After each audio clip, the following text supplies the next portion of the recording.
तो नाजरीन, आपका हमारा YouTube चैनल नॉलेज कैंप में आपका इस्तकबाल है, आपका स्वागत है। आज का जो हमारा टॉपिक है वो एक खुसूसी क्लास में आपके लिए लेकर आया हूं। इसको देखना आप हरगिज़ ना भूलें, काफ़ी अच्छा लगेगा। आज एक अहम शख्सियत हमारे बीच होंगे।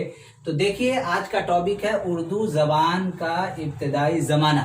इस टॉपिक पर हम चर्चा करने के लिए, बात करने के लिए, आपसी मुज़ाकरात करने के लिए हमारे बीच हैं DPSITE मुजफ्फरपुर के असिस्टेंट प्रोफेसर मौलाना अरशद नूर नदवी साहब हमारे बीच होंगे और बातचीत के ज़रिए से हम इस उर्दू ज़बान का जो इब्तदाई ज़माना है समझने की कोशिश करेंगे।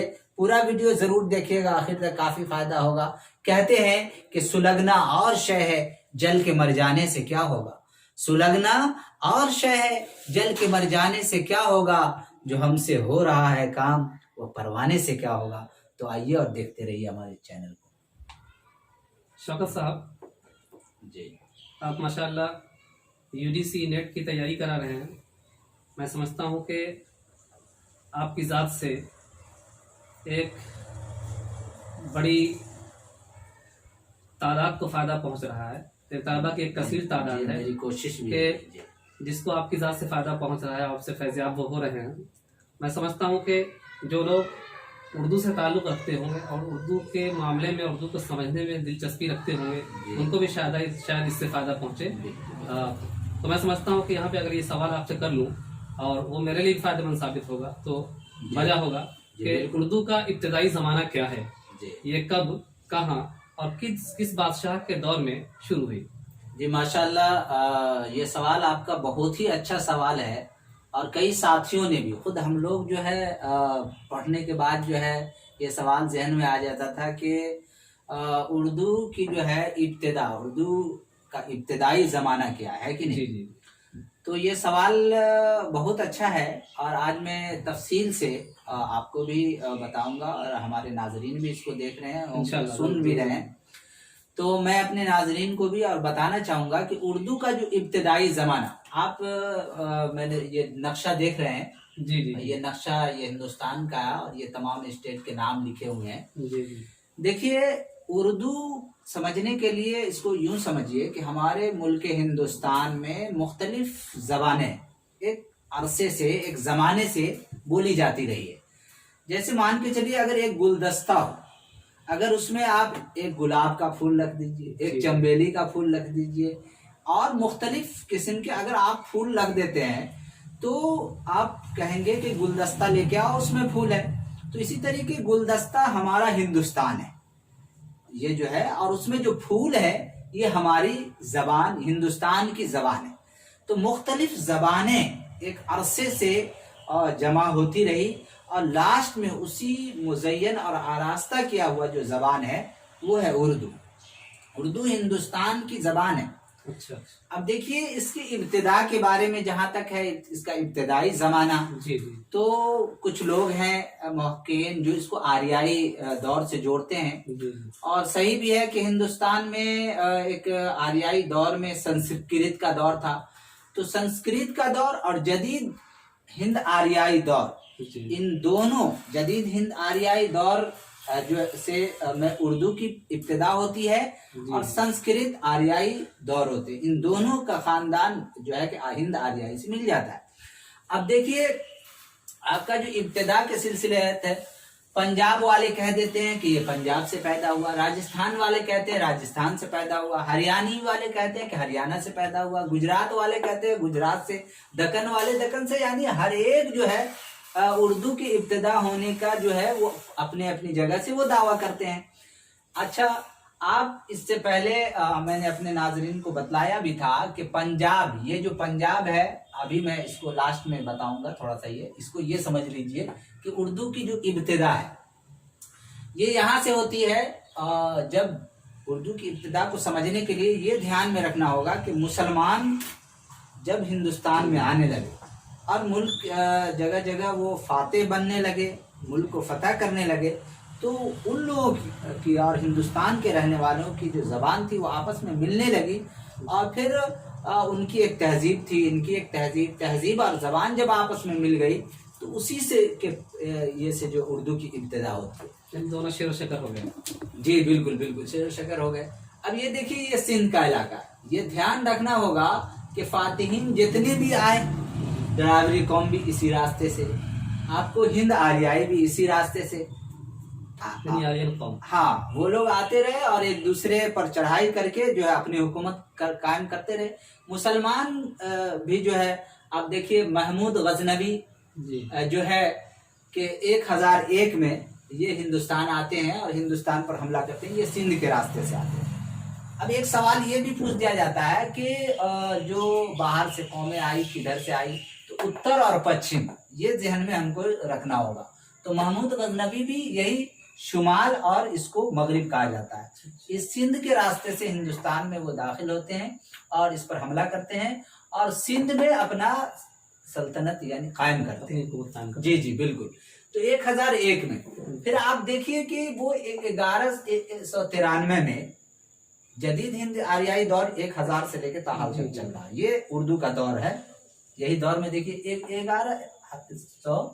1193 ईस्वी में जो है महमूद गजनवी दिल्ली को फतह कर लेते हैं। देखिए, जब एक फातेह कोई भी आदमी जब किसी जगह को फतह कर लेता है, अपनी सल्तनत कायम, तो उनके बहुत सारे लोग उनके साथ होते हैं। और जो फातेह होते हैं वो उनकी जबान भी गालिब आती है मफ्तू पर, लेकिन मफ्तू की जो तहजीब होती है ना, वो बरकरार रहती है। तो देखिए, अब इसी तरीके से 1206 में जो है खलजी जो खानदान के लोग थे, जब पहले के बादशाह ने इनको हराया, तो फिर यहाँ से ये जो है दक्कन की तरफ रवाना हो गए। इनके सारे जो इनके साथ रहते थे वो सारे दक्कन चले जाते हैं। इस तरीके 1327 का जो जमाना है, मोहम्मद बिन तुगलक दौलत आबाद में ये पाया सल्तनत अपनी कायम कर लेते हैं। लोग वहां से भी, क्योंकि इस वक्त दिल्ली जो है वो उजड़ा हुआ सा रहता है, और सारे लोग वहां से फिर दक्कन रवाना हो जाते हैं। तो ये मिला जुला के अगर आप जमाना, जो उर्दू का इब्तिदाई जमाना को देखिए, तो वही है 1001, 1093, 1206, 1227, ये सारी चीजें हैं। ये जमाना इसका ये कहा जाता है। जी चलिए, बहुत अच्छी बात है। मुझे आपने काफ़ी हद तक बताने और क्लियर करने की कोशिश की उर्दू के इब्तिदाई ज़माने के ताल्लुक से। दूसरा सवाल जो मेरे जहन में आ रहा है वो ये कि बहमनी दौर की शुरुआत कब होती है और कहाँ होती है? जी, बहुत अच्छा सवाल है। देखिए, ये बहमनी दौर जो है ये 1347 में, 1347 के बाद ये दौर शुरू होता है। दक्कन में बहमनी सल्तनत की बुनियाद पड़ती है 1347 में। अच्छा। दक्कन का इलाका जो आपका ये जो दक्कन है, दक्कन मतलब जुनूबी हिस्सा में इस सल्तनत की बुनियाद पड़ती है। ठीक है। अब इसमें जो है 5 सल्तनतें कायम हुई। ठीक है, इस दौर में 1347 से लेकर के 1600, 1650 के आसपास तक जाती है, जब औरंगजेब बाद में जो है दक्कन को फतह करते हैं। तो ये 5 सल्तनत वहां कायम होती है दक्कन में। ये इसमें आप देखिए, एक बरीद शाही बादशाह है, फिर इमाद शाही है, फिर निजाम शाही है, आदिल शाही है, कुतुब शाही का ये दौर है। ठीक है। तो ये और ये 3 का जो है उतना ये नहीं है, लेकिन आदिल शाही दौर में जो है हम ये देखते हैं कि उर्दू की जो इब्तिदा है उसमें इर्तिका होना शुरू हो जाता है। अच्छा, यानी इर्तिकाई दौर है वो। हाँ, इर्तिकाई दौर शुरू हो जाता है। आदिल शाही दौर में 2 किताबें जो होती है वो बहुत अहम लिखी जाती है। जो नुसरती की मसनवी है, एक गुलशन इश्क है, और दूसरा अलीनामा है। बहुत मशहूर है। जी जी, ये नज़म की सूरत में लिखी हुई ये किताब है। तो इसको भी जो हम लोग पढ़ते हैं तो टूटी फूटी वहाँ जो उर्दू जो है खमीर जो तैयार होता है जी, वो खमीर यहाँ इस किताब में आपको देखने को मिलेगा। ये आदिल शाही दौर में ये किताबें, कभी कभी यही में बच्चे फंस जाते हैं। कभी कुतुब शाही दौर और आदिल शाही दौर में ऐसा लगता है कि एक दूसरे से ये है, गुलशन इश्क किस दौर में लिखा गया, तो ठीक गड़बड़ा।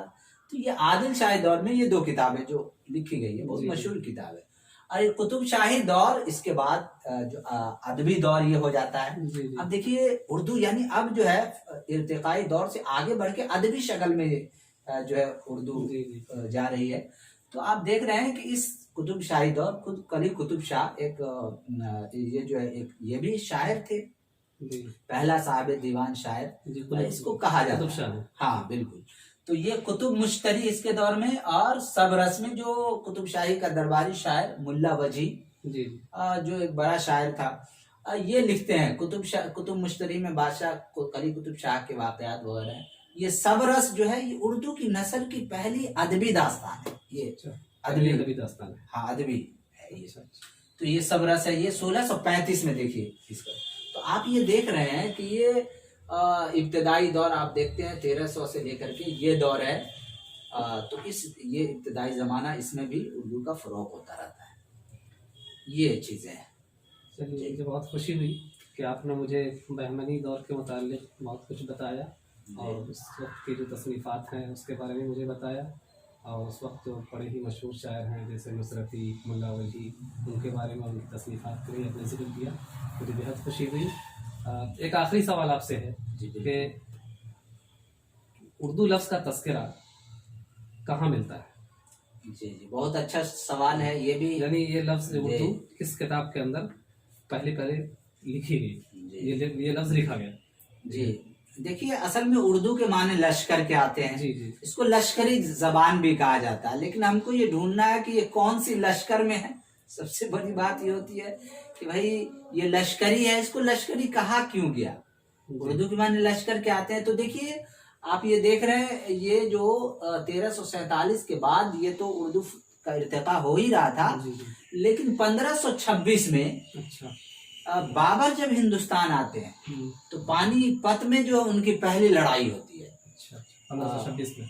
1526 में इनसे इब्राहिम लोदी से, जी ये भी जबरदस्त मजबूत बादशाह, लेकिन इनसे जब लड़ाई होती है तो पहली जंग ही में इब्राहिम लोदी को शिकस्त का सामना करना पड़ता है। अच्छा। और इस तरीके से बाबर जो है आगरा महल पर कब्जा कर लेते हैं, और फिर जो है कि उनके सारे लोग जो है उनका निज़ाम अपना चलने लगता है, उनकी जबान वगैरह। तो उसी दौर में, यानी जो ये बाबर का जो दौर रहता है, तो उसी दौर में उर्दू का एक तज़्के बाबरी नाम की किताब है, तज़्के बाबरी। हाँ, तो उसमें उर्दू का लफ्ज़ जो है पहले हमको मिलता है वहाँ।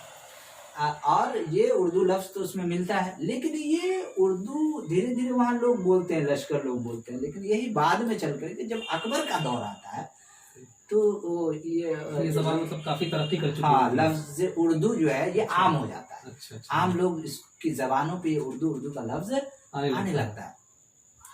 और यहाँ के लोग जो है इसको उर्दू मुअल्ला और उर्दू लश्कर का नाम देने लगते हैं। यानी इसको उर्दू मुअल्ला, यानी इस जबान को उर्दू मुअल्ला कहते हैं, उर्दू लश्कर भी कहने लगते हैं। बाद में अकबर के बाद जो है जहांगीर, और जहांगीर के बाद जो शाहजहां का दौर आता है, तो शाहजहां के जो लश्कर होते हैं उसमें हर तरह के लोग होते हैं। तो जब वो एक दूसरे से जो आपस में कम्युनिकेशन बातचीत जब करते हैं, तो लश्करी जबान, उसी लश्करी जबान को देखते हुए शाहजहां ने सबसे पहले इस जबान का नाम उर्दू मुअल्ला रखा। अच्छा, सबसे पहले इसका। तो ये उर्दू जो है हमें वहाँ मिलती है, और ये उर्दू का इब्तिदाई ये शाहजहां के दौर से उर्दू मुअल्ला के नाम से मशहूर। जी। अब थोड़ी सी मैं आपसे थोड़ी सी वजाहत करना यहाँ ये चाहूँगा कि देखिए, इतनी बातें जब आपने समझ ली, तो अब हम इसके बाद मुहक्किकीन की राय देखते हैं।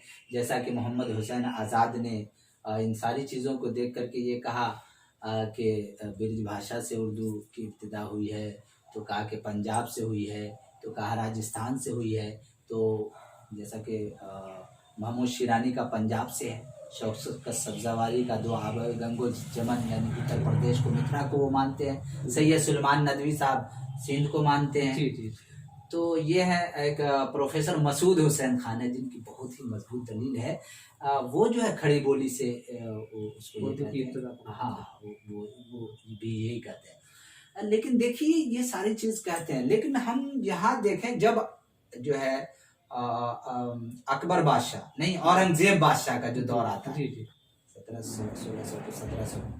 1700 का ये में, तो औरंगजेब जब दिल्ली ये दक्कन पे चढ़ाई करते हैं और वहां जब फतह कर लेते हैं, तो ये इसके औरंगजेब के जहन में एक बात आती है कि ये जो मुख्तलिफ भांत के लोग जो बोलियां बनते हैं, क्यों ना पूरे शुमाल और दक्षिण और ये पूरे हमारे हिंदुस्तान में एक जबान का फरोग हो, जी। तो इसमें वो बहुत अहम रोल अदा करते हैं। अब पूरे जो है इसको मिला करके एक जबान बनती है खबीर, और उस वक्त उसका नाम रेख्ता होता है। अच्छा जी, उस वक्त उसका नाम रेख्ता होता है, जो बाद में चल करके आपने देखा कि धीरे धीरे उस वक्त उर्दू मुअल्ला था, बाद में फिर उसको उसका नाम उर्दू पूरे तौर पर लोग बोलने लगे। तो ये चीजें हैं, आप इसको देख सकते हैं। चलिए, मुझे बड़ी खुशी हो रही है आपसे मिल करके और आपसे इस ताल्लुक से मुझे बातें करके, कि आपने मुझे बताया कि किस तरह से उर्दू का की इब्तदाई दौर था, उसके बाद उर्दू का इर्तिकाई ज़माना क्या रहा, जी। और किस तरह से उर्दू परवान चढ़ी, किस तरह से बादशाहों के दौर में इसे किस नाम से याद किया गया। बड़ी अच्छी बात है। मैं समझता हूँ कि मेरे लिए भी और उन दोस्तों के लिए जो किसी तरह UGC नेट की तैयारी कर रहे हैं, किताबों से हो या फिर यूट्यूब के ज़रिए हो, किसी और वीडियो के ज़रिए हो, इंशाल्लाह आपकी ज़ात से और आपकी वीडियो से ज़रूर फ़ायदा पहुँचेगा। तो नाजरीन, कैसा लगा हमारा आज का ये वीडियो? आप हमें कमेंट्स बॉक्स में ज़रूर कमेंट लिख करके बताएंगे, और इसी तरीके से आप हमारे YouTube चैनल में बने रहिए। हमारे चैनल को सब्सक्राइब कीजिए, लाइक कीजिए, और इसी तरीके से हम जो है कंटिन्यू आपके सामने टॉपिक बाय टॉपिक जो है टॉपिक आपके सामने अपनी वीडियो को लाते रहेंगे, और आप हमारी हिम्मत अफजाई करते रहें और देखते रहें। इजाज़त दीजिए अब। अस्सलाम।